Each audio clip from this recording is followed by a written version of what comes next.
Boa tarde, mais um Casual Talks do Talent Spot. Desta vez temos como convidada a Sofia Figueiras. A Sofia Figueiras vem falar-nos sobre os desafios da comunicação no turismo.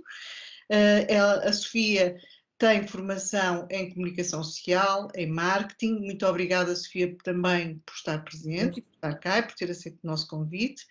E a carreira da Sofia, eu posso dizer que está marcada muito pela ligação que tem e com quem tem trabalhado sempre ao longo da vida, a empresas de turismo e de hotelaria, ligada ao turismo e à hotelaria. Entre outras atividades, não é? Como é natural. Eu tive a oportunidade de trabalhar já com a Sofia, não vou chamar doutora, também vou chamar Sofia.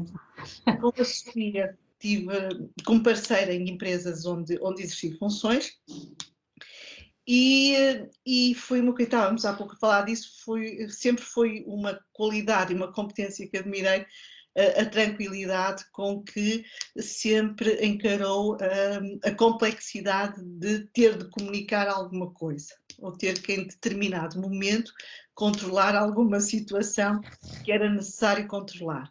Portanto, a comunicação, e é isso que eu também quero salientar aqui, muitas vezes vai muito para além daquilo que o próprio significado da palavra tem, não é? A comunicação é comunicar bem, mas é também poder ter as competências necessárias para gerir as situações e para poder responder a solicitações que muitas vezes eu imagino, e como digo, não é a minha praia, a comunicação neste âmbito e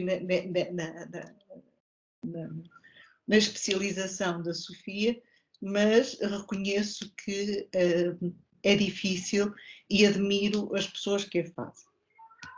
Portanto, eu não vou alargar mais, dou a palavra à Sofia, que com certeza vai partilhar connosco experiências. Queremos também que seja uma apresentação que seja dinâmica, queremos que vocês todos façam perguntas, questões. A Sofia tem uma pequena apresentação que vai fazer a seguir.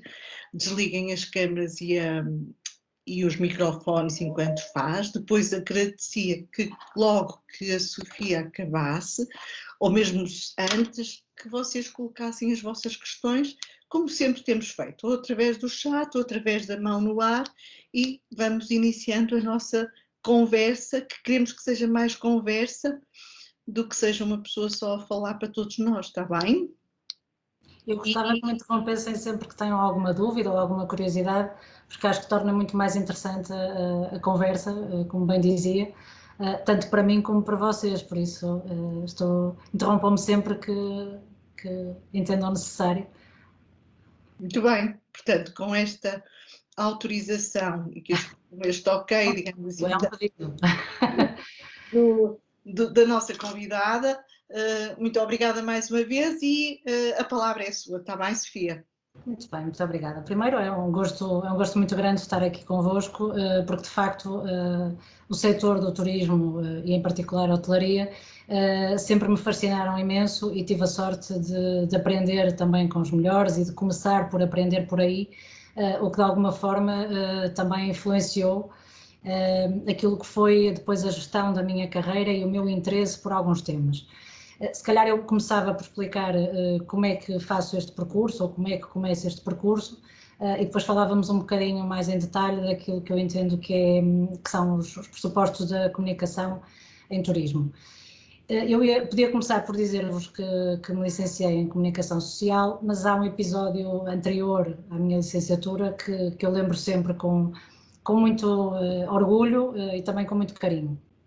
Quando eu cheguei ao liceu, com 14 anos, tinha um professor de Educação Física, embora não fosse a minha disciplina preferida, tive um professor de Educação Física que fez uma apresentação a toda a turma que não tinha nada a ver com a disciplina que ele ia lecionar e, portanto, aquilo foi uma espécie de sessão de coaching em que esse professor nos disse que nós tínhamos que ser excelentes, que tínhamos que ser os decisores das nossas próprias vidas, carreiras, opções, não estarmos sujeitos àquilo que sobrava para nós podermos abraçar, mas podermos tomar a palavra para dizer quero fazer aquilo, sou capaz de fazer aquilo e quero escolher ir para ali ou ser aquele profissional.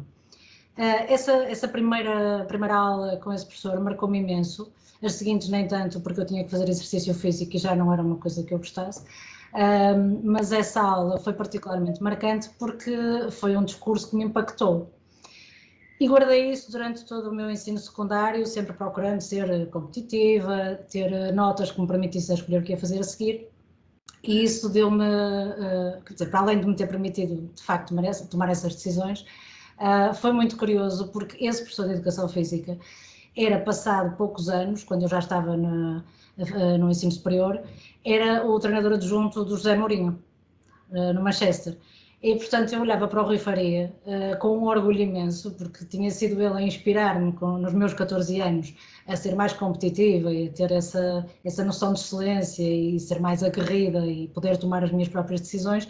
E depois tive a felicidade de assistir a decisões que ele tomou que, de facto, o projetaram para uma escala internacional e com grande impacto mediático até. Portanto, passado esse episódio que eu considero engraçado e inspirador, eu fiz a licenciatura na Universidade do Minho, em Comunicação Social, convencidíssima de que queria ser jornalista. E, portanto, passei os primeiros 3 anos do curso a pesquisar, a estudar, a fazer os trabalhos todos orientados para jornalismo, sendo que eu tinha ainda uma ideia mais romântica do que essa, que era fazer jornalismo de guerra, talvez porque sou filha de um militar e talvez porque achava que era um cenário mais exigente e mais interessante. E no terceiro ano da licenciatura tive uma professora de Relações Públicas que se aborreceu comigo, porque me dizia que eu tinha um jeito natural para perceber como é que se contavam as histórias aos jornalistas. E eu achava que era um exagero dela, porque nem achava muita piada à cadeira, porque achava aquilo tudo muito óbvio, até muito fácil. E de facto achava muito fácil porque, pelos vistos, eu tinha essa orientação, e modéstia à parte, fico muito satisfeita por ter, até porque este é um setor bastante competitivo, há imensas agências de comunicação, há imensos assessores, há imensos produtos para comunicar e, portanto, é muito importante irmos encontrar a história que nos permite fazer a diferença e passar a mensagem que queremos do produto que temos em mãos.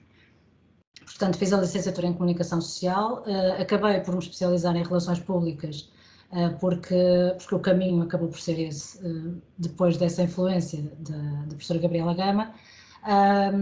Fiz mais tarde um MBA em Marketing Estratégico e fiz recentemente uma formação em Marketing para o setor dos vinhos, uma vez que assumi funções de comunicação na Comissão dos Vinhos Verdes há 5 anos. Para vos ser franca, a área que de facto me desperta mais interesse, aquela que me desafia mais, é a hotelaria, porque acho que é a mais completa, porque há sempre um potencial enorme de comunicação no produto hoteleiro, porque um hotel é uma espécie de caixinha mágica onde acontecem muitas coisas, onde é possível criar muitas coisas e, portanto, acrescentar novos desafios quase diariamente àquilo que é a atividade da operação. E, portanto, a verdade é que, embora o vinho seja uma das componentes do turismo muito associada agora até a experiências muito mais interessantes, porque estamos a descobrir o enoturismo, que até aqui não era assim tão procurado no nosso país, ou era mais limitado a uma região. Portanto, o vinho acaba por surgir depois da minha paixão pela hotelaria, e gosto muito da comunicação de vinhos, é aquela que faço atualmente com mais expressão, mas não consigo deixar de ter esse bichinho da comunicação da hotelaria, precisamente porque eu acho que há um sem número de possibilidades no produto hoteleiro. Eu acho que cada hotel, por mais simples que seja, tem sempre esse potencial de criar ou de destacar um serviço ou de criar um produto que de facto é comunicável. É lógico que à medida que vamos acrescentando a responsabilidade das estrelas a um hotel, não é? Um hotel de 5 estrelas tem muito mais potencial do que um hotel de 3, mas eu não acho que um hotel de 3 estrelas seja menos comunicável. Se calhar precisa mais criatividade e um bocadinho mais de esforço da equipa para criar coisas novas e diferenciadoras. Eu entendo que a comunicação em turismo, até porque é uma área muito competitiva e que nos últimos anos cresceu exponencialmente enfim, nós em qualquer cidade encontramos várias opções de hotéis e às vezes nem sequer percebemos o que é muito melhor ali do que acolá. E se calhar aquilo que nos seduz é de facto a forma como nos apresentam a mensagem do produto. E portanto eu acho que o segredo é um bocadinho esse, é o empenho e a paixão que nós pomos nessa comunicação do produto. O meu hotel tem que ser o melhor hotel, ou o meu restaurante tem que ser o melhor restaurante. Independentemente daquilo que os críticos acham, daquilo que os meus vizinhos acham, a nossa comunicação tem que ser confiante, tem que ser focada nessa excelência que eu falava há pouco por inspiração do Rui Faria, essa excelência que eu também aprendi muito, e já agora retribuindo à professora Eugénia, a referência que fez ao tempo que passamos a trabalhar juntas. Eu tive a felicidade de começar a trabalhar numa casa, foi o primeiro cliente da agência em que eu estava, que eu tive que trabalhar numa casa muito forte e absolutamente fascinante, que é o Porto Palácio, com quem ainda hoje trabalho com um orgulho imenso.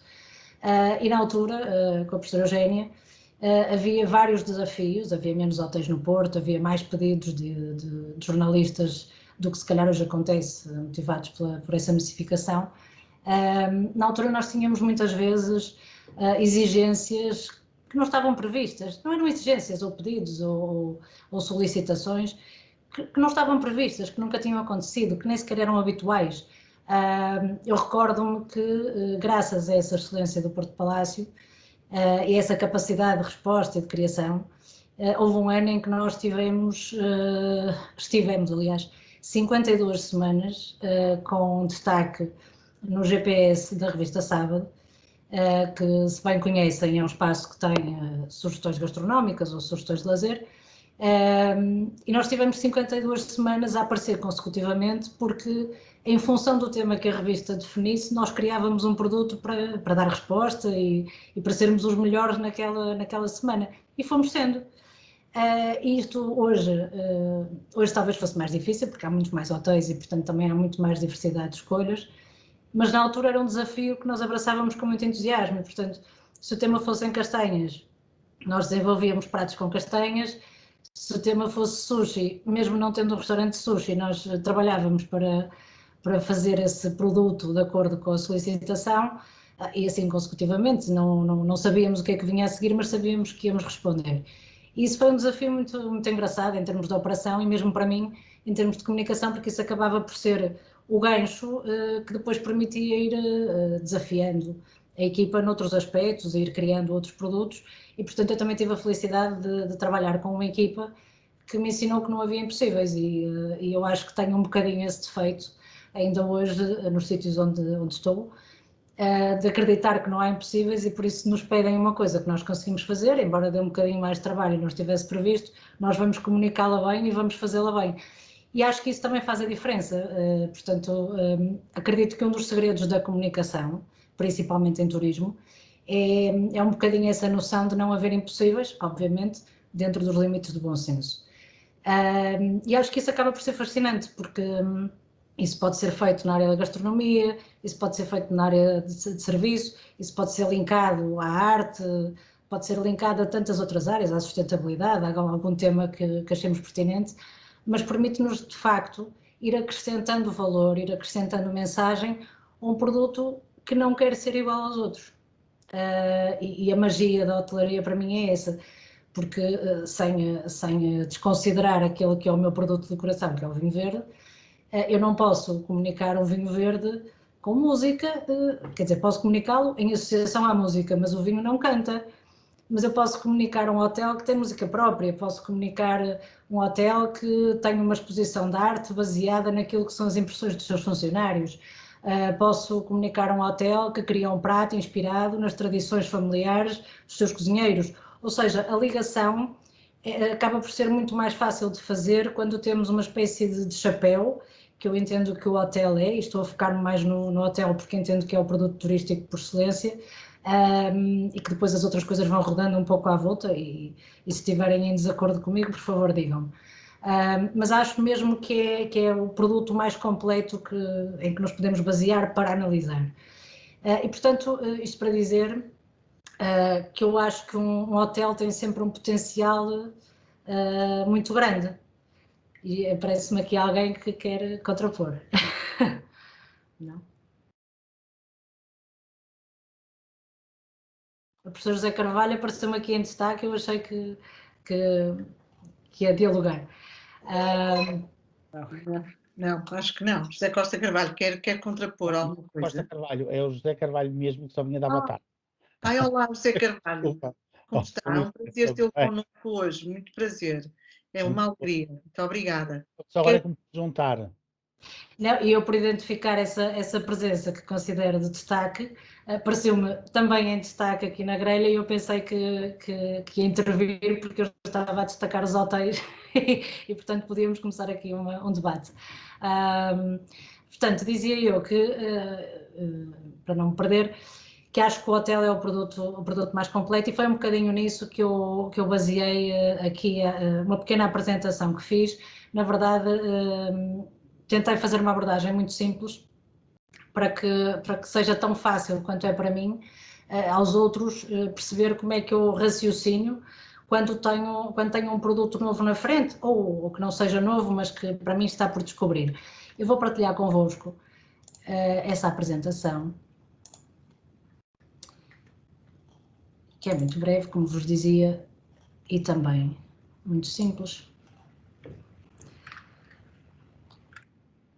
Eu defino sempre, imaginando que vocês hoje me traziam aqui um hotel novo para comunicar, e corrijam-me se quiserem ver este modelo aplicado noutro produto.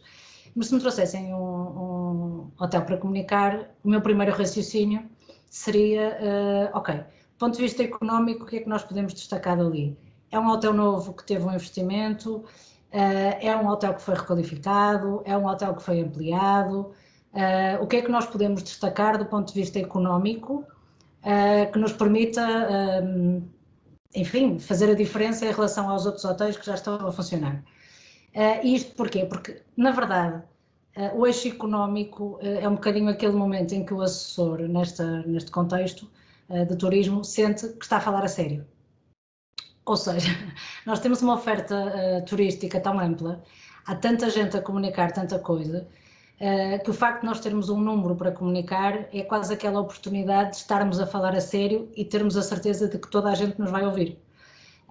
Portanto, tenho aqui um prazer complementar falar do investimento de X milhões ou da requalificação de não sei quantas centenas de milhares de euros ou da ampliação de 10 suítes e, portanto, isso facilita um bocadinho o trabalho da comunicação e é quase aquele momento de respeito em que o jornalista não pode dizer-nos que não é importante, não pode dizer-nos que é uma comunicação igual a todos os outros, não, aquela é mesmo só nossa.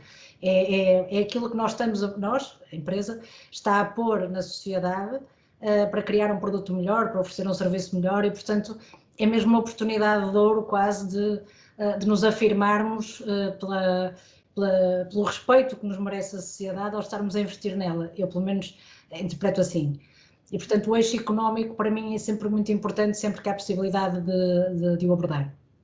Depois, necessariamente, nós temos que comunicar serviço, a hospitalidade, o acolhimento funciona porque há pessoas com uma formação extraordinária, como a da Escola de Hotelaria do Porto, que recebem os clientes, os hóspedes, para passarem um tempo de qualidade, com um tratamento de qualidade e é esse tratamento, esse serviço que diferencia a unidade. Nesse sentido, eu também acho importante que em comunicação o serviço seja sempre destacado, ou porque se acrescentou alguma coisa nova, ajustada a uma nova realidade, como aconteceu agora com a pandemia, ou porque de facto se faz diferente dos outros e se faz mais do que os outros e isso é comunicável e é um orgulho para a equipa e também uma coisa que se deve transmitir a quem nos visita ou a quem pode visitar-nos. E portanto o serviço é um bocadinho a personalização do produto, é a forma como nos apresentamos a quem nos visita. E em comunicação isso funciona muito bem quando conseguimos ir buscar alguma coisa diferenciada, quando conseguimos contar a tal história à volta das pessoas, à volta dos procedimentos ditos normais, mas que fogem dessa normalidade e, portanto, é muito interessante por aí. Depois, necessariamente, a comunicação tem que incidir no produto. depende muito daquilo que é a natureza do hotel, se for o caso, depende se conseguimos ter gastronomia para puxar pelo chefe de cozinha, que normalmente é o mais óbvio, e também aquilo que é mais trabalhável. Depende se temos um spa para poder falar dos tratamentos de relaxamento e bem-estar, depende se temos um centro de congressos para poder puxar pelas capacidades de execução de grandes eventos, ou de grandes reuniões, ou de encontros internacionais. Depende dessas coisas todas, mas mesmo que não se tenha isso tudo, há sempre alguma coisa num hotel, há sempre um produto que é diferente de todos os outros, porque é só dali, e portanto passível de comunicar, na minha opinião. Depois, independentemente também do tipo de hotel, o destino é comunicável. Ou porque é um espaço mais isolado e, portanto, tem maior contacto com a natureza, ou porque está no centro de uma grande cidade e tem um fácil acesso aos monumentos principais, ou porque está à beira-mar e é perfeito para férias, ou por outro motivo qualquer que fazem daquele destino único e promocional, e, portanto, isso também é comunicável. E depois destaquei aqui aquilo que é, na verdade, a minha brincadeira de todos os dias, que é a criatividade. Eu gosto muito de encontrar coisas novas para acrescentar à operação. E tenho a sorte das equipas com quem trabalho terem paciência para aturar esse meu lado mais criativo. Porque depois dependemos muito também do que está a acontecer no mundo, do que está a acontecer no setor, do que é tendência, do que é que gostávamos de fazer com aquilo que temos, para que seja diferente daquilo que os outros têm para dar. E, portanto, a criatividade aqui, independentemente de ser feita por mim, que sou da comunicação, pelo chefe de cozinha, que trata de um produto gastronómico, pelo chefe de operações, que está a pensar em coisas mais sérias do dia-a-dia do hotel, mas conseguirmos puxar coisas diferentes em cada uma destas áreas, muitas das vezes é o segredo para uma comunicação muito eficaz. E para uma comunicação muito eficaz, e deixem-me dizer-vos que a minha apresentação mudou de cores, mas eu até acho que isto está simpático, porque curiosamente a minha apresentação destacou uma oportunidade da cor-de-rosa e eu até acho que faz sentido. Para se fazer uma boa comunicação, eu acho que o fundamental é termos bom senso. Nós podemos achar que temos uma coisa muito, muito engraçada, muito fora do normal, mas se ela não fizer sentido para quem a ouve, para quem a recebe, não vai funcionar. Portanto, é um bocadinho o bom senso do isto pode-se vender, isto é comercializável, isto é comunicável, isto é ajustável ao momento político, social, económico que estamos a viver. Portanto, fazer um bocadinho essa reflexão do que é o bom senso da mensagem que queremos passar. E isso é uma coisa até que eu acho que é a mais simples de todas, porque é nós pensarmos se comprávamos aquilo ou não, se acreditávamos naquela versão. Depois eu foco também a questão da gestão de expectativas, e isso é um bocadinho, eu puxo um bocadinho mais isso, quase como o segredo de bons resultados em comunicação. A confiança é uma coisa que nós prezamos muito numa sociedade um bocadinho conservadora como a nossa. A palavra, o assumir o compromisso. E na assessoria, na comunicação, principalmente deste tipo de serviços, isso conta muito. Eu recordo-me que uma vez convidei um grupo de jornalistas para experimentar um determinado hotel que tinha aberto há pouco tempo, que eu ainda não tinha visitado, mas confiei no dono do hotel. E, portanto, o grupo de jornalistas foi experimentar o hotel, o dono disse-me, não precisa de acompanhar, basta que os jornalistas venham, serão muito bem recebidos, e, portanto, eu confiei. Os jornalistas, quando chegaram ao hotel, instalaram-se e telefonaram-me, muito aborrecidos, porque o hotel tinha uma péssima limpeza. E, portanto, alguns deles não quiseram ficar, porque os quartos não estavam limpos, porque as camas não estavam bem feitas, porque aquela gestão básica do hotel, na verdade, não tinha sido assegurada. O que significa que eu defraudei as expectativas dos meus convidados, o dono do hotel defraudou as minhas expectativas porque eu tinha assumido um compromisso de verdade e de defesa da marca dele, e eu automaticamente deixei de trabalhar com esse hotel porque tem muito a ver com essa relação de confiança que nós criamos no destinatário. Quando nós sugerimos uma coisa, temos que dizer a verdade, que é outro dos pontos que eu destaco aqui, temos que contar uma história que seja verdadeira. Portanto, isso dá-nos o trabalho de a tornar tão verdadeira quanto possível. Agora, não podemos correr o risco de estar a vender uma coisa que afinal não era bem aquilo que nós estávamos a contar, e esta gestão de expectativas, do que é possível, do que não é possível, do que do que é expectável naquele contexto, é muito, muito importante para esse sucesso. Depois eu falo aqui de uma coisa mais técnica, que provavelmente vocês sabem o que é o agenda setting. O agenda setting tem a ver com a escolha das principais tendências de temas de cada dia na agenda noticiosa. E, portanto, o agenda setting faz aquela escolha do que é importante e do que não é importante, ou seja, em tempo Covid, se nós falarmos de férias no Algarve, isso não é importante, nem é possível. Mas se em tempo Covid nós criarmos uma solução para quem procura uma alternativa de confinamento seguro, isolado, com distanciamento social, isso pode entrar no agenda setting, ou seja, é acompanhar um bocadinho aquilo que é a tendência e a seleção dos temas das notícias para a agenda mediática. E depois essa noção de oportunidade, que é como é que vamos respondendo aos constantes desafios sociais que vamos tendo. Num ano tão exigente como este, e também isso influenciou muito a forma como eu construí a apresentação, porque se calhar eu não destacaria tanto a criatividade e a oportunidade noutro tempo. Em 2021, depois de um ano de confinamento e depois de tantas restrições àquilo que foi a atividade turística, essencialmente, a verdade é que foi a oportunidade e a criatividade foram as ferramentas principais para muitos hotéis que não tiveram capacidade de manter a sua atividade normal, não é? Ou possibilidade, não é? Capacidade, tem mais a ver com limitações impostas do que com capacidade de resposta. Mas de continuarem a aparecer e a serem tema de abordagem mediática porque se lembravam de uma solução qualquer para quem estava em casa, ou porque continuavam a ter uma capacidade de resposta muito limitada, dadas as circunstâncias sociais, mas que lhes permitia encaixar-se nessa agenda mediática, portanto no tal agenda setting que eu falava há bocadinho. E isso acaba por ser um bocado o segredo de continuarmos a manter esse fluxo de comunicação independentemente das restrições sociais. Eu trouxe-vos aqui alguns exemplos, e ainda por cima eu pus este pequenino e já estou a começar a ver mal, mas na área, nos eixos que eu destaquei, aliás, trouxe-vos aqui alguns exemplos, alguns com mais anos do que outros. Por exemplo, no eixo da economia, trago-vos exemplos tão dispares como a remodelação do Porto Palácio, e falava-vos dos tais milhões de euros e falava-vos dos tais momentos sérios em que nós exigimos essa atenção social para dizer que estamos a fazer uma coisa boa, como a abertura dos hotéis do Porto de Ótio Hotéis, na altura o Hotel da Música, e um que na verdade ainda estamos à espera que aconteça.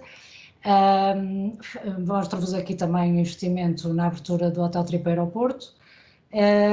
Uma notícia mais recente do Expresso, que é que está do lado esquerdo, que tem a ver com a abertura do Hotel dos Aliados em julho deste ano, que é um hotel da Sonai Capital.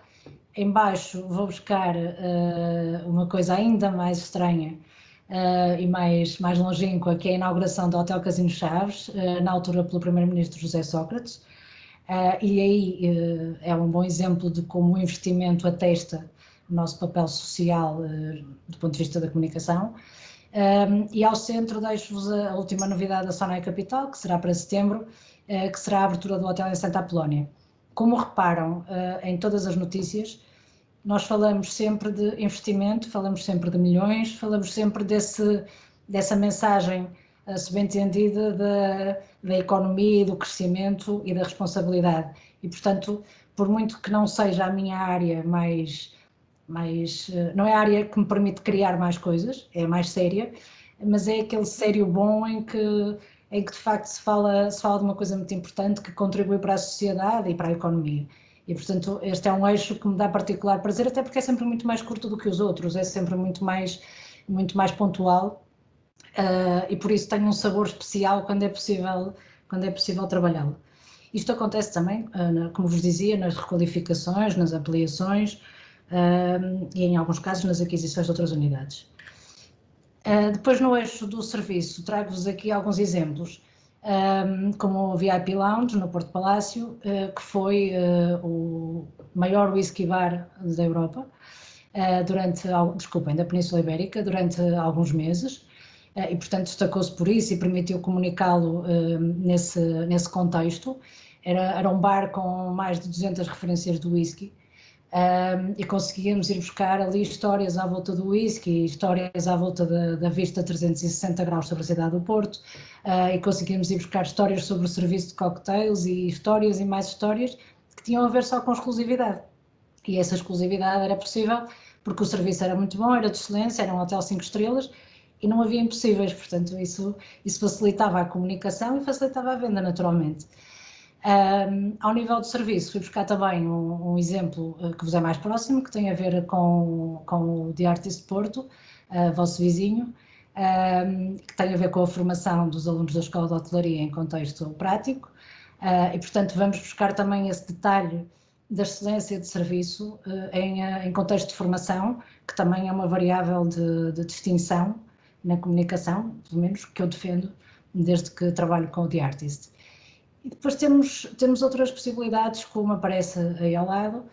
Eu destaquei aqui uma crítica do Fernando Melo, que fala da capacidade do Hugo, no The Artist, inventar à volta de produtos sazonais.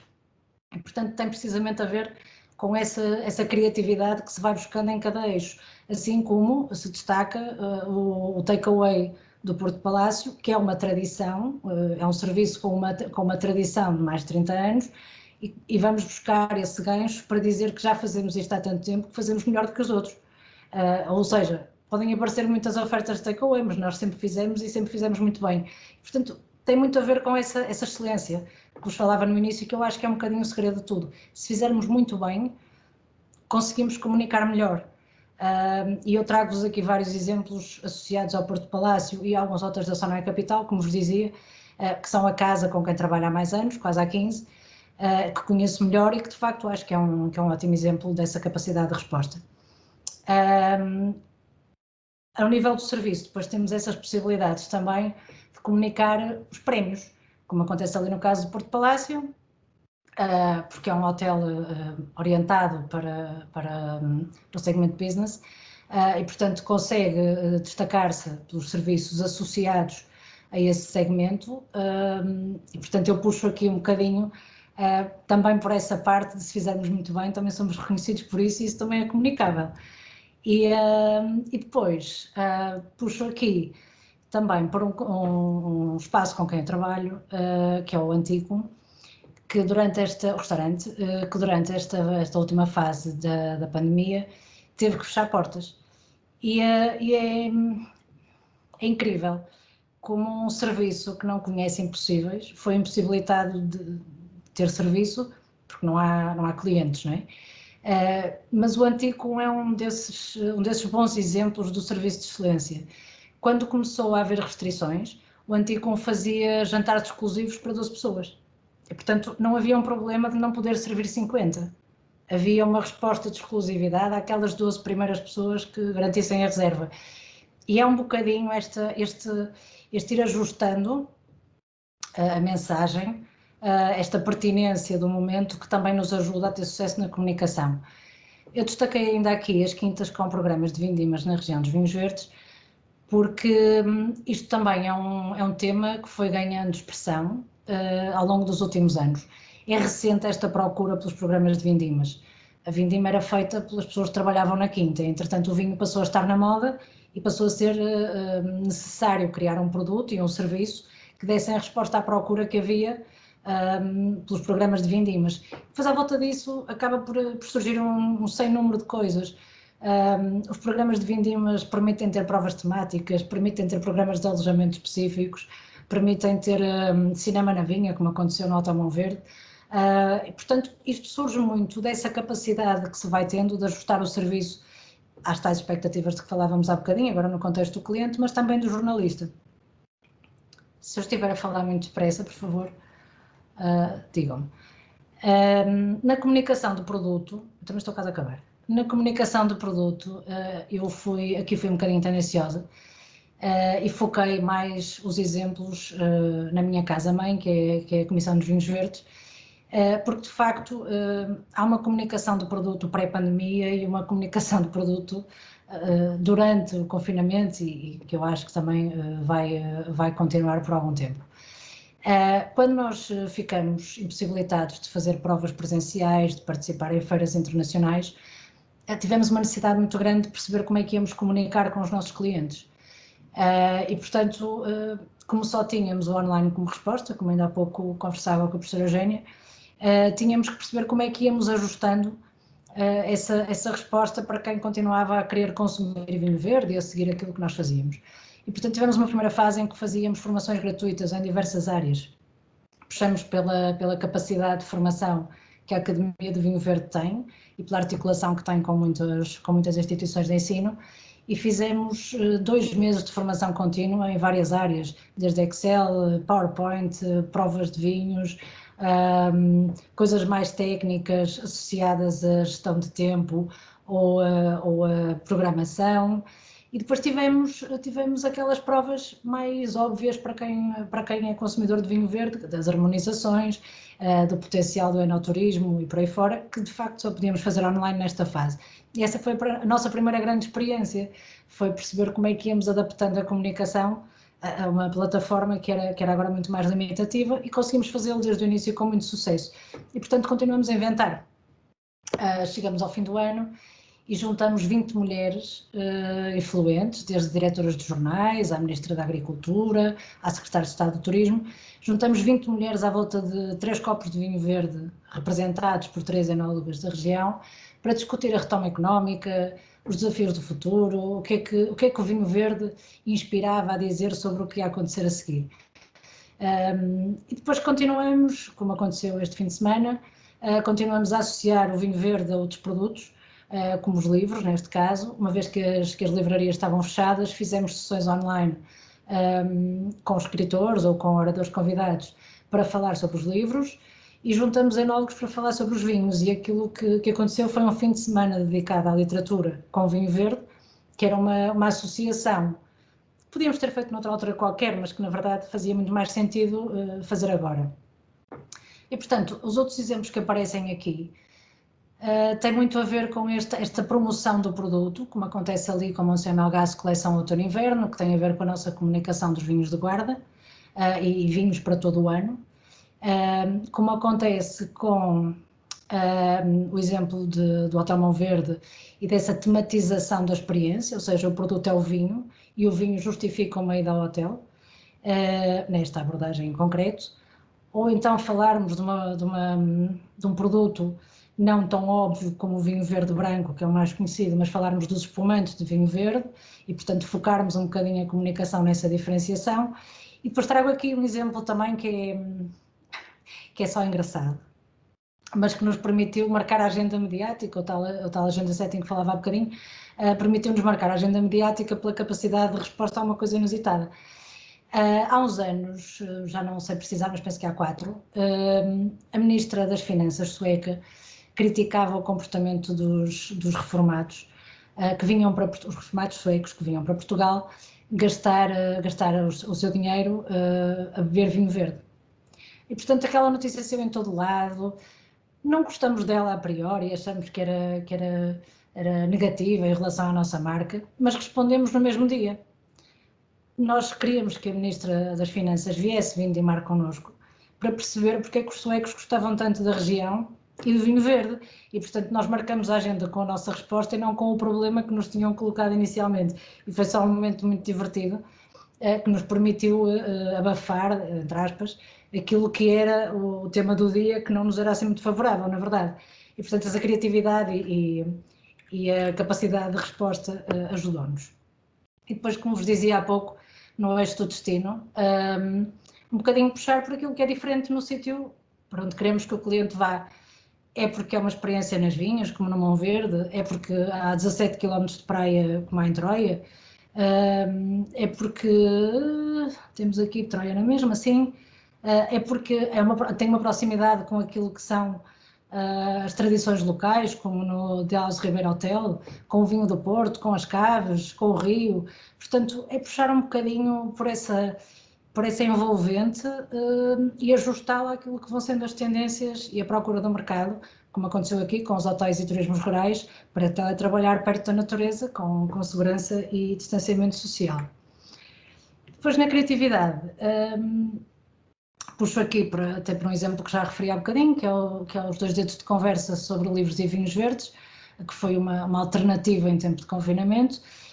Trago-vos aqui um exemplo também da Inova Gaia, da Câmara de Gaia, que tem a ver com o facto de, quando foram confrontados com o fecho das lojas, e percebendo que os comerciantes precisavam de ajuda e que era importante comunicar essa ajuda aos comerciantes, aquilo que fizeram foi comunicar a transição digital, ou seja, com o apoio do CTT criamos lojas virtuais, lojas online, aliás, onde cada comerciante pode colocar os produtos e, portanto, conseguir fazer face às dificuldades que tem com a venda ao postigo. E isto é porque faz sentido falar da venda ao postigo e das lojas online, porque noutro momento qualquer, criar uma loja online não era notícia nenhuma.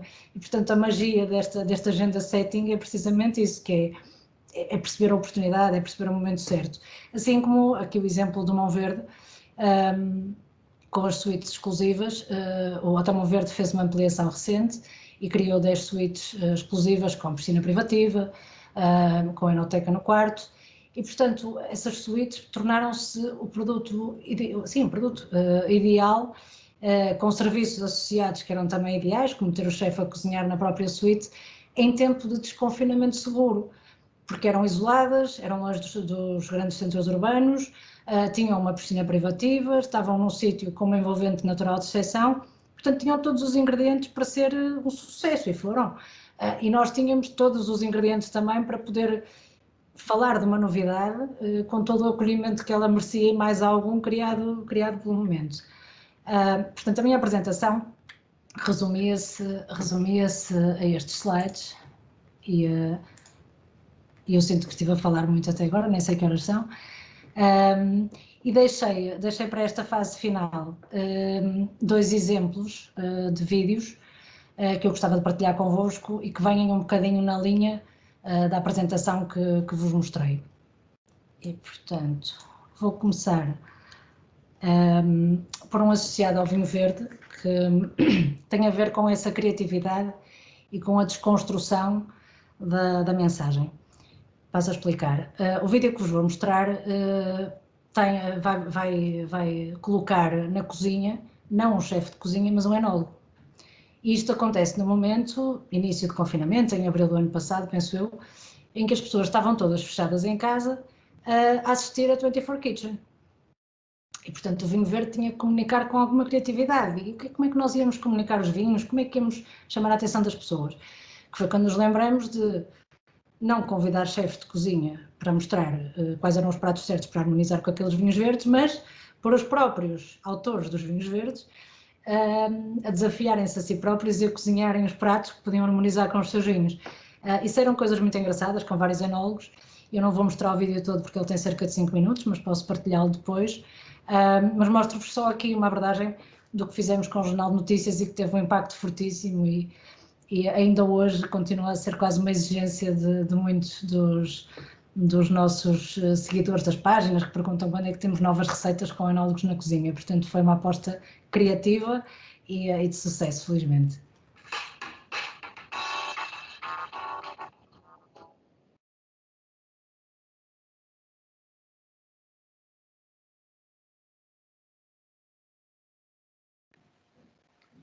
Sofia, permita-me, nós não estamos a visualizar o vídeo. Ora, eu ouvi alguém dizer-me que... Ouviu, sim, o meu colega José Costa Carvalho. Este é o José Carvalho. Não se está a ver o vídeo. não se está a ver o vídeo? Não. Então vamos lá tentar outra vez, que fui eu que fiz isto mal. Mas estavam a ouvi-lo, pelo menos? Começamos a ouvir, sim. Ok. Então vou pôr do princípio, só um minuto. E penso que agora...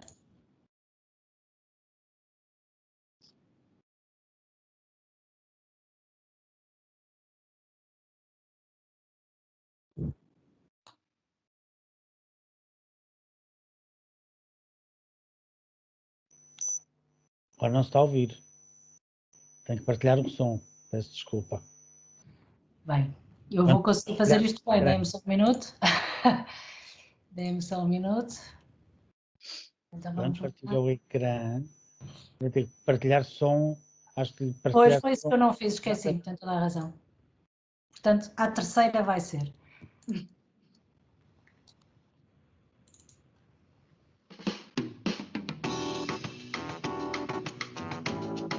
Aqui hoje a ideia é podermos preparar 2 pratos para harmonizar com 2 dos vinhos que produzimos na Quinta da Lixa. Vamos ter uma ratatouille que vai acompanhar com um atum fresco braseado. Depois, no prato de carne, vamos para um prato um bocadinho mais tradicional aqui da zona, portanto, que é um cabrito assado no forno. Para começar. Portanto, isto era só aqui um cheirinho para vos dizer que isto cumpre vários pressupostos. Cumpre a comunicação de produto, cumpre a comunicação de destino e cumpre aquela premissa da criatividade e da oportunidade que falávamos há bocadinho, porque ninguém esperava ver o enólogo na cozinha a fazer aqueles pratos, e ele falou dos seus vinhos com muito mais naturalidade e também com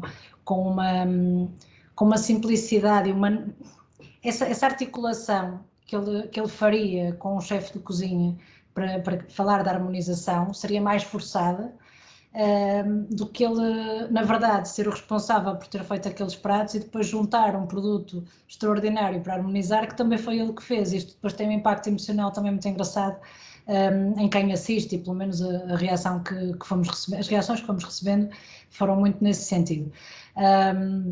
Eu depois partilho o vídeo convosco para que o possam ver integralmente e possam enviar também os outros. E trouxe também aqui um exemplo recente, é uma peça que foi feita a semana passada, a propósito da abertura de Santa Apolónia, do Hotel de Santa Apolónia, em setembro. A Zona Capital, para fazer a abordagem ao tema da arte, fez uma encomenda artística a um fotógrafo catalão. Nós ainda não estamos em tempo, até porque ainda há muitas coisas por decidir, de comunicar aquilo que será o Hotel da Estação de Santa Apolónia. Mas isto funciona como uma espécie de teaser, e é um teaser que remete para uma coisa que não parece tão óbvia como um hotel, ou seja, tem muito mais impacto emocional do que a simples comunicação no hotel, mas eu mostro-vos que é mais eficaz do que falar disto. E portanto, agora eu vou fazer direitinho.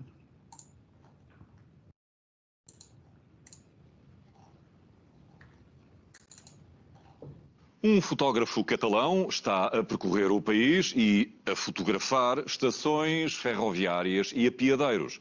Uma das grandes diferenças está no próprio equipamento de fotografia.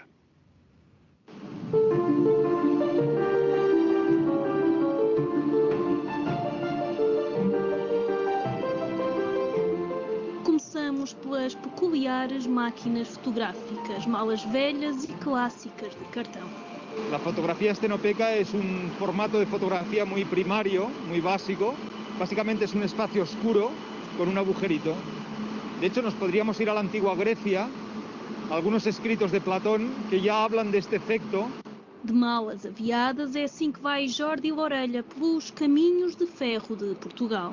En este proyecto he sido llamado para desarrollar un proyecto artístico donde tenía que jugar con 3 conceptos. La inmigración, un tema importante en Portugal, el patrimonio arquitectónico de estaciones y apeaderos del país y un símbolo que unificara todo, unas viejas malas de cartão, esas maletas que utilizaban los inmigrantes para salir del país. A reconversão de parte da estação de Santa Apolónia em Lisboa, num hotel, foi o ponto de arranque do novo projeto do fotógrafo catalão. Sonai Capital este año va a abrir un hotel en Lisboa, el Hotel Santa Apolónia, y era por ahí que todos los inmigrantes portugueses salían, porque era la única estación del país que tenía contacto con los otros países. Me han pedido una colección de 260 imágenes más o menos. Durante o mês a casa é sobre rodas e o trabalho continua mesmo fora de horas. Tenemos por un lado el cuarto de baño habilitado como si fuera un laboratorio. Entonces aquí podemos hacer nuestro proceso de una manera bastante primaria. Pues aquí hacemos la parte de postproducción. Tanto ordenador, escáner para ver positivados de las imágenes. Inclusive, como una curiosidad, pues utilizamos una Sagrada Biblia, no solo para alimentar el espíritu, también para poder planchar las imágenes.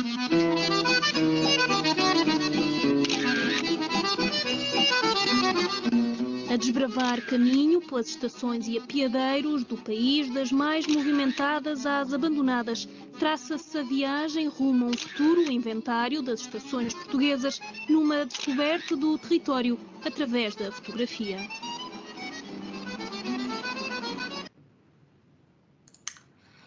E, portanto, isto para vos mostrar que, de uma forma divertida, passou-se a mensagem da abertura do hotel, criou-se aqui um teaser que apela à curiosidade por descobrir essas imagens das estações e apiadeiros nacionais, dá-se aqui também um cheirinho internacional do artista estrangeiro que vai fazer a encomenda artística, portanto, há aqui uma data de ingredientes que tornam este produto mais interessante e mais apetitoso, mas na verdade, aquilo que nós queríamos dizer é que a reconversão de Santa Apolónia num hotel é feita pela Sonai Capital, está ligada à arte e acontece em setembro. E, portanto, essa mensagem está toda lá, mas de uma forma tão mais apelativa e interessante. Portanto, é só montar uma história para contar a mensagem que nós queremos transmitir. Eu acho que, como resumo desta hora que vos estou a dizer-vos um bocadinho, que com este entusiasmo que nós temos pelo que podemos criar e pelo que podemos fazer, mesmo que seja a coisa que nos parece mais básica todos os dias, mas com algum entusiasmo e com alguma vontade de a tornar melhor, de a tornar diferente, a mensagem é muito mais fácil de passar e como devem ter percebido ao longo deste tempo todo, esta sedução da hotelaria na minha forma de comunicar e esse peso que tem o tema da hotelaria e o prazer que me dá, acho que é muito evidente. E portanto, espero ter-vos também transmitido esse entusiasmo com a mensagem que vos quis passar e não sei se tem alguma pergunta agora, porque eu já falei tanto que espero que alguém queira falar comigo agora. Sofia, muito obrigada. Foi uma brilhante apresentação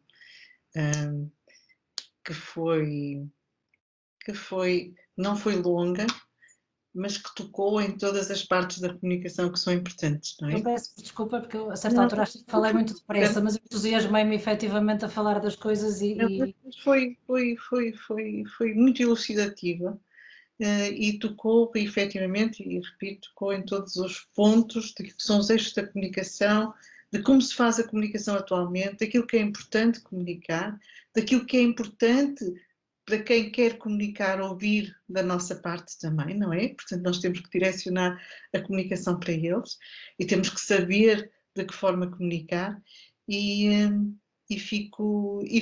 fiquei muito, gostei imenso, julgo que todos nós gostamos, aprendi mais, continuo a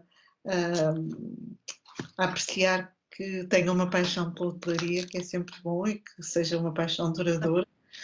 Também tenho uma cota parte de culpa nesse processo, por isso é natural que fique minimamente tocada por isso, porque a verdade é que aprendi muito com a professora Eugénia no tempo em que trabalhamos juntas, e em hotelaria também essa capacidade de percebermos como é que o outro pode contribuir para nós melhorarmos as nossas funções, porque eu não sou hoteleira, mas hoje tenho noção de muitas das coisas que são fundamentais em hotelaria e isso foi uma aprendizagem que fui fazendo com a operação.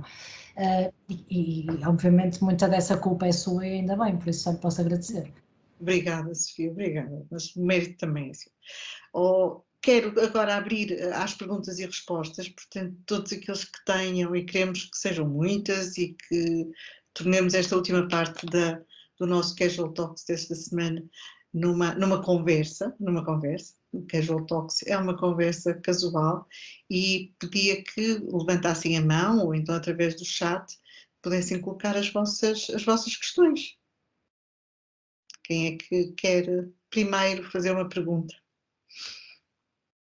Ou simplesmente dar uma opinião, poder deixar um testemunho.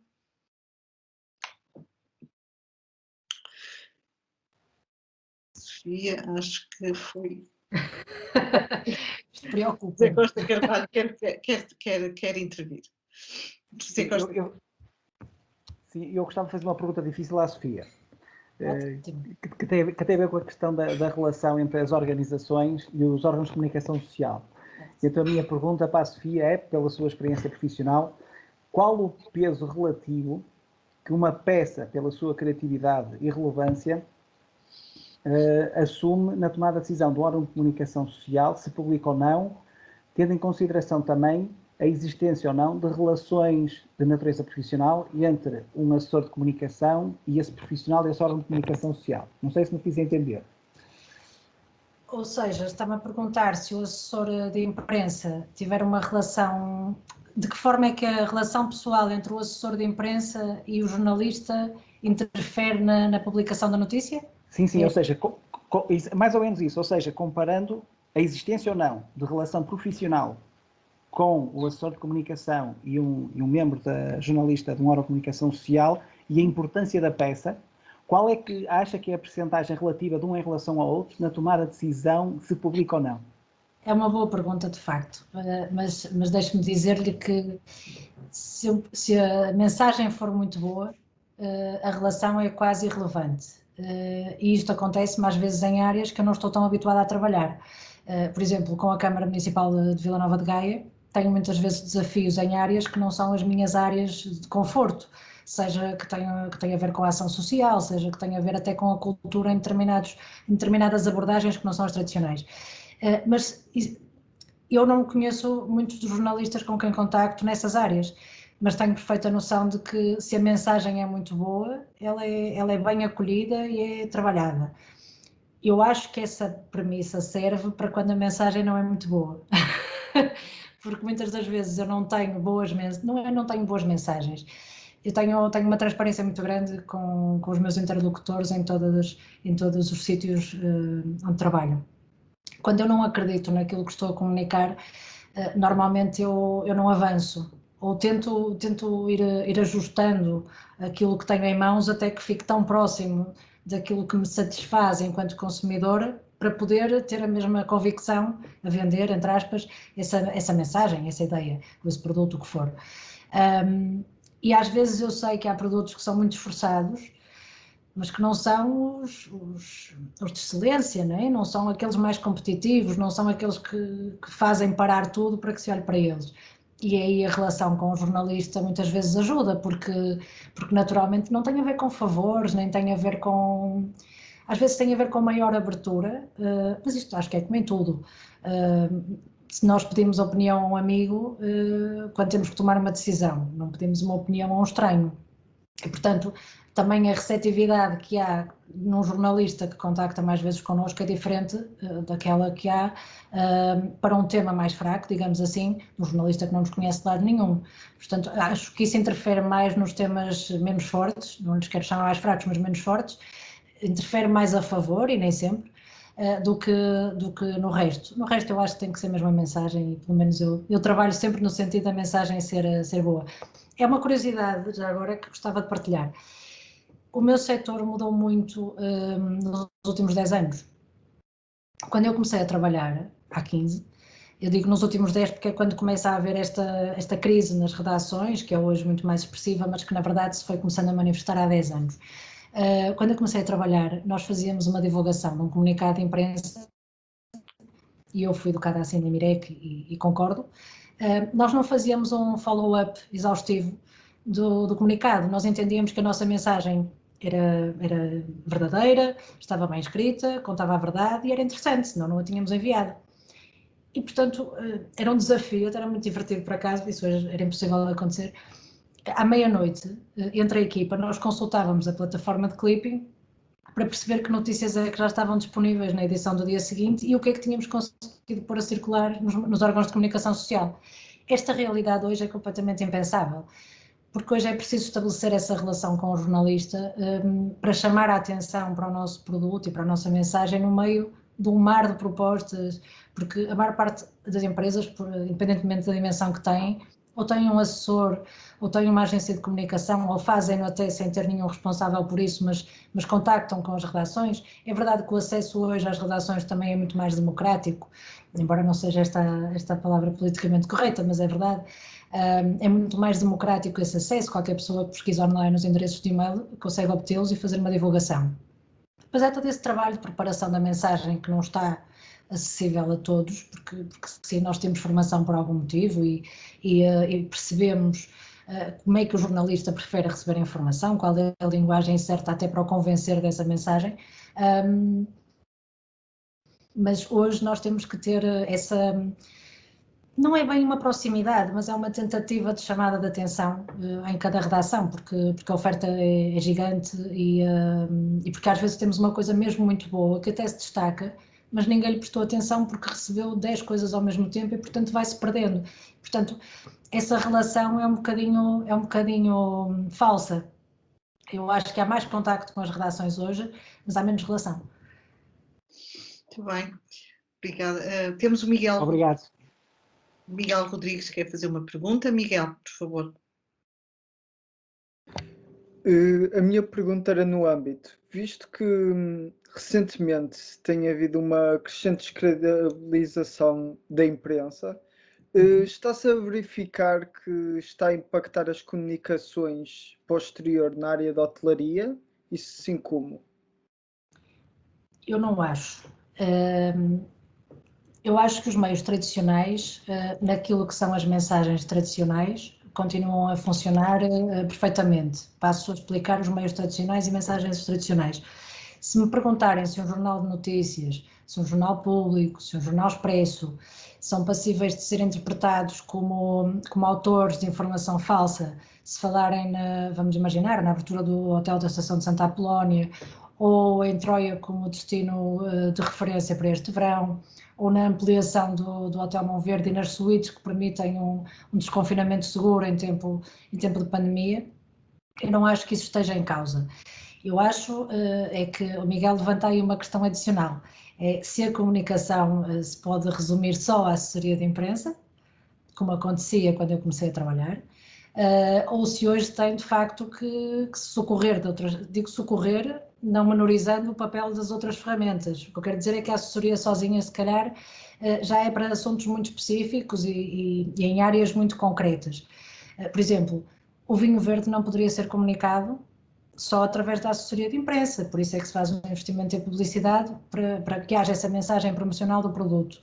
Os hotéis não poderiam resumir-se aos envios de informação sobre as campanhas de verão, por isso é que tem que haver um investimento num plano de meios forte, principalmente numa altura destas, em que vamos fazer a retoma das atividades turísticas, e é preciso que a mensagem chegue a todo lado, e a verdade é que as pessoas hoje leem menos. E, portanto, nós temos também que procurar outros suportes, como as redes sociais, como outro tipo de campanhas que vamos fazendo às vezes, com suportes que não usávamos no passado, e a assessoria continua a ser uma forma de credibilizar o produto. E, portanto, essa tendência de decréscimo para a leitura dos jornais, obviamente que afeta aquilo que é o papel da assessoria de imprensa. Mas eu nunca olhei para a assessoria de imprensa como uma coisa fechada em si mesma, portanto eu acho que só precisa de alguns ajustes para ir funcionando eficazmente com essas adaptações às novas circunstâncias. Ok, muito obrigado. Espero ter respondido a tudo. A tudo. No caso do Miguel, estou curiosa com mais perguntas. Temos mais alguma pergunta? Eu posso colocar, eu vou colocando, se não devia ser o coloco. Deixa-me só, antes disso, só fazer aqui. A assessoria de imprensa, na minha visão, e é isso que eu peço que a Sofia, e agora com esta resposta que deu ao Miguel, é sempre, ainda é considerado aquele porto seguro, tanto para os responsáveis das empresas com quem se trabalha, como os destinatários da comunicação, neste caso a imprensa, a quem se recorre em primeiro lugar para ver se aquela comunicação ou aquela notícia é certa ou não. Ainda damos muita importância a esse papel de confiança, de querer verificar, de querer atestar se realmente é verdade, de vamos recorrer a ele. E se esse papel continua a ser necessário nestas estruturas e nessa comunicação entre o destinatário final e a origem da... Bem, eu posso sempre só, ou tento sempre só, cingir-me à minha realidade, e aquilo que lhe posso dizer neste contexto específico em que estamos, de período pandémico, em que eu acho que se percebeu muito bem aquilo que era essencial e aquilo que era acessório. Curiosamente, eu tive muitas mais solicitações relacionadas com aquilo que é o papel da assessoria na transmissão das mensagens do que teria em períodos normais. E não estou a dizer isto porque tinha menos trabalho em períodos normais e tenho mais trabalho agora do ponto de vista da diversidade. Tem mesmo a ver com essa necessidade de reinvenção e num período tão delicado como aquele em que estamos, acho que foi muito importante também essa credibilidade das notícias. E também acho que houve uma primeira fase, posso dar-vos alguns exemplos concretos até na área da hotelaria e turismo. Na primeira fase do confinamento, a notícia era os hotéis vão todos fechar, não é? Portanto, a nossa resposta, e isso tinha que ser em sede de assessoria mediática e nunca de publicidade, a nossa resposta é o que é que vamos continuar a comunicar como estando aberto. E, portanto, na altura, até pegando no exemplo do Porto Palácio, nós fizemos várias peças, quer em televisão, quer com a imprensa, que tinham a ver precisamente com os hotéis que não fechavam com as imposições da pandemia.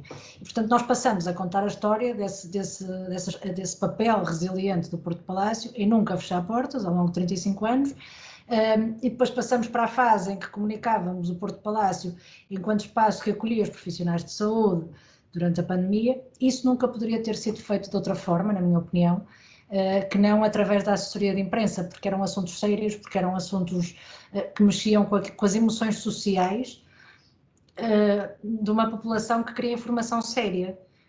E nós ainda, independentemente de todas as críticas que possamos apontar à comunicação social, eu tenho várias a apontar e trabalho com eles todos os dias, e se eles me faltarem eu estou desgraçada, mas obviamente reconheço que há coisas que não deviam ser feitas como são, às vezes. Mas ainda assim eu acho que é uma felicidade podermos contar num país até que eu considero relativamente pequeno, podermos contar com títulos com grande seriedade, como eu referi há bocadinho, o Jornal Notícias, o Jornal Público, o Diário de Notícias, o Expresso, depois temos revistas de referência como a Visão e a Sábado. Quer dizer, temos aqui, apesar de tudo, vários palcos de atuação, onde eu acho que se o nosso produto tiver qualidade, a assessoria de imprensa continua a funcionar com eficácia. Dá-me mais trabalho a mim porque tenho mais concorrência do que tinha há 15 anos. Não havia tantos hotéis a comunicar, não havia tanto produto turístico e, portanto, a minha vida estava muito mais facilitada e tivesse a mensagem em qualidade, ela chegava lá. Hoje, como dizia há pouco, acho que ela é complementada por outras ferramentas, mas não é substituída. Agora, também há uma coisa que eu procuro sempre distinguir.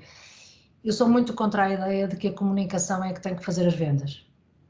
Eu acho que a comunicação tem que atestar a qualidade do produto para que ele seja apetecível e depois as vendas acontecem a seguir. E acho que a certa altura começou a confundir-se um bocadinho aquilo que era o papel da assessoria na mensagem promocional com aquilo que é o papel da publicidade.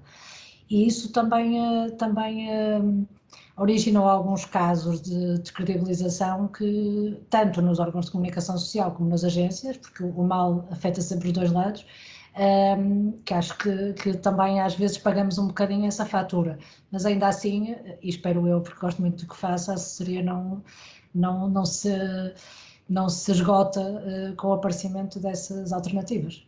Muito bem. Temos aqui, isto está a animar, portanto temos 2 alunos que querem fazer perguntas, eu não sei quem está primeiro, portanto o Marcelo vai-me desculpar, vou primeiro à menina, está bem, ou à senhora que é Cristina. Cristina, por favor. Olá, muito boa noite. Primeiro, muito obrigada, Sofia. Foi muito, muito interessante. Estive aqui a ouvir com muito interesse. Eu não sou aluna, eu sou professora. Isso eu sei que a cara e o nome são conhecidos. O meu grande interesse prende-se sempre com a sustentabilidade. Como comunicar a sustentabilidade, basicamente, e a minha questão é...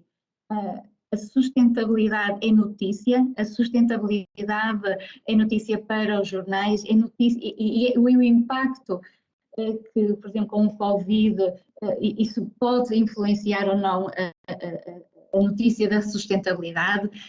Quais são os chamariz que podemos utilizar quando comunicamos a sustentabilidade, por exemplo, num destino, num hotel? E por fim, se me pode dar um exemplo, como deu com tantos bons exemplos em relação aos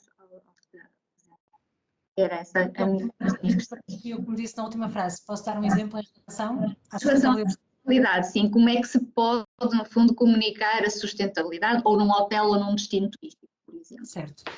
Eu acho que a sustentabilidade nunca esteve tão em voga como está agora, porque começamos finalmente, e ainda bem, a ter preocupações ambientais que há 10 anos, por exemplo, não tínhamos. Também é certo que se tem vulgarizado muito mais essa mensagem da preocupação com a sustentabilidade, até por fenómenos como a Greta e outras discussões que vêm a público e que depois puxam por essas mensagens relacionadas com o tema, que às vezes o vão vulgarizando mais do que o que deveriam. Em todo o caso, em termos de exemplos, não só acho que é muito importante e que sim, que cumpre os pressupostos do Agenda Setting nesta fase, quer dizer, nunca falamos tanto como agora das cidades com mobilidade suave, nunca falamos tanto das cidades de 15 minutos e da mobilidade suave, aliás, nunca falamos tanto do aproveitamento de recursos como falamos agora. Um dos temas que a pandemia levantou foi precisamente este descanso que se deu à natureza, com menos carros na rua, com menos consumo e com menos produção industrial, e portanto sim, eu acho que a sustentabilidade é daqueles temas que é sempre pertinente e ainda bem que o é. Se me pedir alguns exemplos, por exemplo, associados a um hotel, vamos imaginar que no hotel da Cristina, da professora Cristina, aliás, que todos os amenities eram feitos, eram todos ecológicos, eram todos amigos do ambiente. Isso seria um bom tema de comunicação. Ou se vocês tinham práticas relativamente às roupas de cama e atoalhados, de não substituição diária, em que pedem a colaboração do cliente e, portanto, conseguem contabilizar ao fim de 3 meses o que é que isso representa em poupança de água e de recursos. Quer dizer, estou-me a lembrar destes exemplos agora. Ou sei lá, por exemplo, como faz o Hotel Monverde. O Hotel Monverde é um hotel amigo do ambiente, não é? É eco-friendly. E, portanto, quando nós entramos no Hotel Monverde, sabemos que já não vamos andar de carro na propriedade, porque há uns carros elétricos que transportam os hóspedes para os quartos. Isso já foi comunicado, foi uma ferramenta de comunicação que utilizamos, precisamente porque a partir do momento em que entramos naquele universo amigo do ambiente, já não temos práticas lesivas e, portanto, a comunicação podia ter sido a aquisição dos carros elétricos, mas a comunicação foi a não utilização dos carros convencionais e, portanto, a não poluição. Estou a pensar aqui em alguns exemplos recentes, mas quer dizer, há tantas coisas. Na verdade, eu respondia-lhe com mais eficácia se soubesse do exemplo em concreto e do que é que existe, porque lá está, eu gosto de ir buscar a história no meio dessa confusão toda de ideias e de informação. Agora, assim, a frio, lembro-me desses exemplos, ou, por exemplo, a reutilização de recursos. Por exemplo, uma coisa que agora está muito em voga e que toda a gente acha muito engraçado comunicar são as hortas urbanas.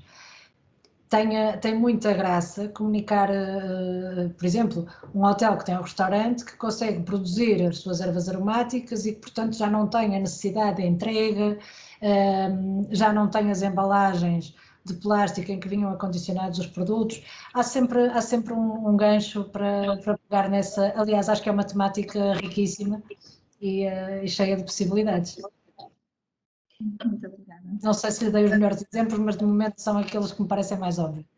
Muito obrigada, muito obrigada. Muito bem, obrigada. E temos o Marcelo que quer, ex-aluno, não professor, peço desculpa outra vez, Cristina, é o Marcelo que foi nosso aluno. Portanto, Marcelo. Olá, boa noite. Muito obrigado pela apresentação que esteve a fazer. Eu, para além de ser ex-aluno, penso que fui ex-vizinho da Casa dos Vinhos Verdes, porque estive a estagiar no Trela Lagarde. A minha questão vai relativamente ao último exemplo que apresentou, na sua apresentação, da notícia que passou na SIC relativamente ao fotógrafo e à história que estava a ser contada na reportagem. E eu queria só perceber, já foi dando algumas pistas, mas eu penso que fiquei meio confuso, se aquela história que estava a ser contada na reportagem, se nós, quando a comunicamos, já tratamos a história de modo a que ela chegue assim ao jornalista, ou se simplesmente foram dados pequenos pontos, ou foi construída uma pequena história e depois o jornalista, neste caso, é que a trabalhou de forma a que ela passasse de forma tão subtil na reportagem, porque por aquilo que indicou, basicamente a reportagem começa tem um tópico central que é alguém que vai tirar fotografias, mas que depois tem pequenas mensagens subliminares que dão apontamentos para o novo hotel de Santa Apolónia e para o trabalho que está a ser desenvolvido e para a abertura desse hotel. Ou seja, nós no meio daquela reportagem não prestamos tanta atenção àquilo, mas fixamos a informação na mesma. E eu queria só perceber se somos nós deste lado que trabalhamos esta informação, passamos ao jornalista e a informação já está quase toda trabalhada e o jornalista só vai apresentar, ou se pelo contrário nós só damos apontamentos e o jornalista depois é que trabalha a notícia daquela forma para parecer tão sublime como foi apresentado. Então eu digo-lhe exatamente a verdade. Eu nunca, sim, eu não gosto de dizer nunca, mas neste caso é mesmo, eu nunca interfiro no trabalho do jornalista. Eu exijo-me a mim própria a capacidade de o convencer de uma coisa que vale mesmo a pena. Portanto, quando eu lhe apresento a proposta, que ele depois trabalhará e às vezes corre mal, não é? Às vezes as coisas não seguem exatamente o caminho que eu gostaria ou não têm a exata expressão que eu idealizei. Mas o pressuposto do trabalho que eu proponho ao jornalista, baseado na verdade, e foi assim que aconteceu, foi exatamente assim que eu fiz a proposta à SIC e ao Jornal Público, como também aconteceu, e com o Diário de Notícias, que é a Sonae Capital vai abrir um hotel em Santa Apolónia. A propósito da abertura do hotel, contratou um fotógrafo catalão, e, parênteses, dizer um fotógrafo catalão aumenta as possibilidades de interesse, porque estamos em Portugal e o produto estrangeiro é muito bem acolhido, e contratou um fotógrafo catalão para fazer uma reportagem em todas as estações e apiadeiros do país, ativos ou inativos, e depois essas imagens vão estar presentes no hotel que vai abrir, que a Sonae Capital vai inaugurar em setembro. E acho que isto dava uma história muito engraçada. Estou a contar-vos exatamente como eu fiz a proposta. Acho que isto dava uma história muito engraçada, porque ele usa umas máquinas pouco convencionais que são construídas em malas de viagem antigas. Portanto, acho que isto dava uma reportagem muito engraçada, não achas? E a pessoa do outro lado diz-me, acho. E, portanto, no dia, quando eu recebo o jornalista e o fotógrafo, a minha preocupação é que essa mensagem que eu lhe passei vá sendo articulada o mais naturalmente possível. Eu ponho-os em contacto e deixo tudo acontecer. Mas vou lembrando, caso eles se esqueçam, que aquela encomenda artística da Sonae Capital foi pensada para transmitir um testemunho de herança da ferrovia em Portugal, não é? Portanto, a minha função é muito ter aquele post-it mental junto do jornalista, para que ele não se esqueça que aquilo é uma coisa que acontece por aquele motivo, que aquilo é muito importante por aquele outro, mas nunca de forma a impor, ou seja, a mensagem tem que valer sozinha. Eu não interfiro, quando digo eu, estou a falar do papel do assessor de imprensa e como eu entendo que ele deve ser feito. Eu não interfiro na reportagem, a minha obrigação é convencer o jornalista de que a reportagem é importante por causa daquilo. Não sei se respondi com clareza à sua pergunta. Sim, respondeu com clareza, fiquei bastante satisfeito com a resposta. Muito obrigado. Ou seja, aquela proposta à SIC para falar do Hotel de Santa Apolónia e do Jordi, o tema central era o Jordi pela magia que o trabalho dele tinha. O motivo era a Sonae Capital e a sua encomenda artística, portanto é só encontrar aqui um bocadinho o equilíbrio de percepção para que nenhum deles fique de fora, que não é isso que se pretende. Ok, muito obrigado. Obrigada. Julgo que não temos mais perguntas, não sei se o José Costa Carvalho quer fazer mais uma pergunta e depois terminávamos. Sim, posso colocar, só a título de curiosidade, que achei que seria interessante, era perguntar à Sofia qual foi o maior desafio da sua carreira a nível comunicacional, aquele que ainda hoje se recorda. Tenho alguns, deixe-me dizer-lhe. Eu gosto muito de gestão de crise, gosto muito de solucionar as crises, mas tenho sempre a certeza de que elas são terríveis para mim de solucionar, mas ainda mais para quem é visado nelas. E agora estava a pedir um exemplo e só me ocorrem coisas que eu acho que não devo mencionar porque são delicadas com alguém. Mas assim, o maior desafio,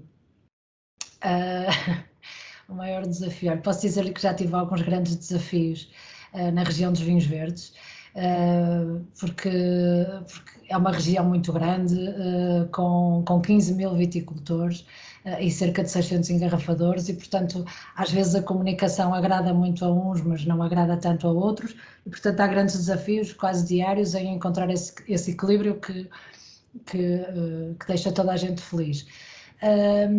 Assim, um grande desafio na comunicação. Posso contar uma história engraçada, que por acaso aconteceu com o engenheiro Belmiro de Azevedo, que me merece também toda essa referência de memória. Quando se fez a inauguração do Centro de Eventos de Troia, houve ali uma alteração de última hora no sitting. E, portanto, a mesa de imprensa, que teria quase 20 jornalistas, ficou mesmo ao lado da mesa do engenheiro Belmiro de Azevedo, o que era um problema só a priori. E, portanto, eu passei todo o evento muito aflita, muito tensa, porque não queria que ninguém incomodasse o engenheiro Belmiro, porque não queria que se desfocasse a atenção do que estava a acontecer ali, que era a inauguração do Centro de Eventos, que ainda por cima tinha concorrência do outro centro que existe de congressos, e portanto nós queríamos que aquilo fosse uma notícia forte. No fim do jantar, o Sr. Engenheiro Belmiro levanta-se um bocadinho mais cedo e obviamente quando ele se levanta da mesa, todos os jornalistas que estavam na sala e que estavam todos concentrados precisamente na mesa ao lado dele, rodeiam-no, e eu entrei em pânico porque não queria que o incomodassem, porque não sabia, não tínhamos trocado impressões e não ia ser o Sr. Engenheiro Belmiro a falar naquele momento nem daquele assunto, porque já tinha feito o seu discurso. E portanto eu aproximei-me e o Sr. Engenheiro disse: deixe estar, se querem falar comigo, então agora vão ter que me ouvir. E eu fiquei muito aflita à espera de ver o que é que aquilo dava, e eu não sei precisar já qual foi o comentário político que ele fez. Tinha a ver com qualquer coisa que tinha acontecido nesse dia no governo. E portanto o Sr. Engenheiro Belmiro fez o comentário político do dia aos muitos jornalistas que ali estavam. E a seguir falou do Centro de Eventos. E portanto eu no fim, muito aflita, porque aquilo não tinha seguido o alinhamento que pretendíamos, e o Sr. Engenheiro estava muito descontraído e disse: não, queriam saber, eu respondi-lhes. E portanto com a mesma naturalidade com que sempre assumia todas as coisas que fazia contra o que estava previsto, respondeu-me assim, e eu quase não dormi nessa noite porque estava à espera de ver as notícias da manhã seguinte e pensei: isto vai ser uma bronca tremenda, porque vai aparecer o comentário e não se vai falar do Centro de Eventos, e portanto queimamos o timing da notícia. E a grande surpresa no dia seguinte foi ter cerca de 150 notícias, e falar em 150 notícias é divertido porque isso significa que foi a todos os sites possíveis e imaginários de notícias em Portugal. Tinha a declaração do Sr. Engenheiro a propósito do problema no governo, e isso acontecia à margem da inauguração do Centro de Eventos de Troia, que contou com um espetáculo de magia e cerca de 60 convidados, entre os quais estava Ramalhianos e não sei quem, e depois aparecia todo o resumo das novidades que o Centro de Eventos apresentava e da pertinência da sua inauguração. E portanto foi assim uma espécie de milagre que eu nunca achei que ia acontecer. Achava que ia aparecer a referência à margem da inauguração do Centro de Eventos em Troia, mas não, aparecia tudo muito direitinho. O Centro de Eventos do Aqualuz Troia, e depois aparecia um descritivo com todas as capacidades do espaço e características, e portanto a notícia saiu em todo o lado. E ainda saiu mais porque o Sr. Engenheiro fez um comentário político. Agora, as minhas horas de sono foram angustiantes. Quer dizer, não foram várias horas de angústia à espera de perceber o que é que ia acontecer. Muito bem, Sofia, muito obrigado. É efetivamente curioso. E ainda bem que acabou bem, Sim, podia não ter acabado, mas é uma história engraçada porque acho que não houve ninguém que não tivesse ficado em pânico com aquela situação. E tinha tudo para correr mal, efetivamente, mas correu tudo muito bem, portanto o mérito foi do engenheiro Belmiro, sem dúvida, por ter levantado mais cedo e por ter falado com a imprensa, mas acho que foi assim um daqueles momentos desafiantes que guardo com carinho.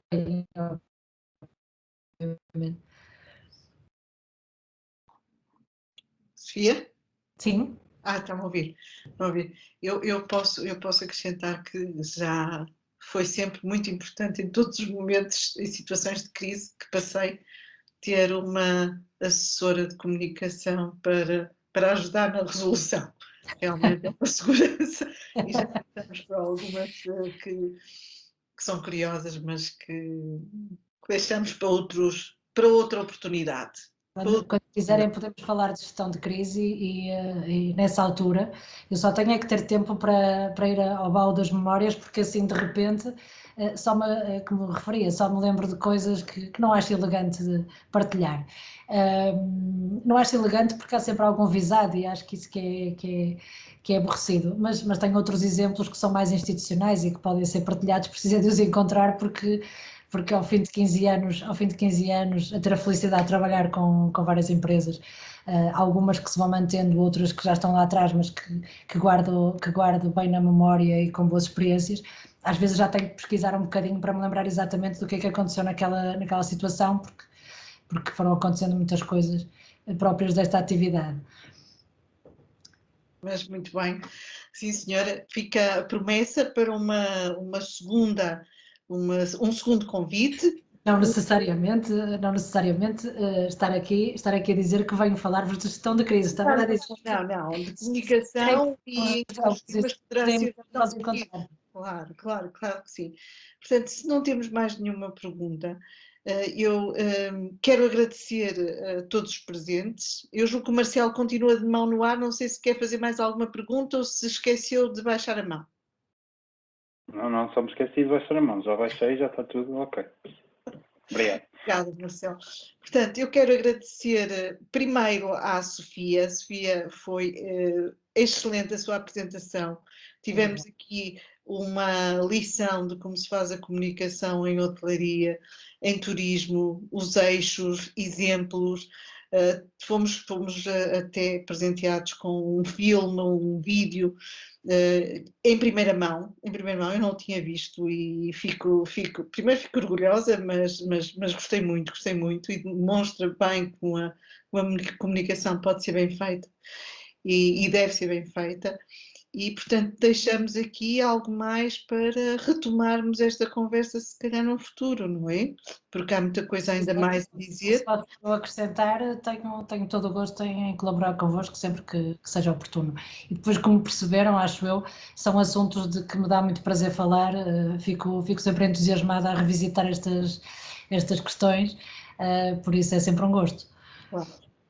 Inspiramos, ou a Sofia inspirou todos os futuros hoteleiros que estiveram presentes e todas as outras pessoas que nos deram o prazer de estar também connosco. Muito obrigada, Sofia.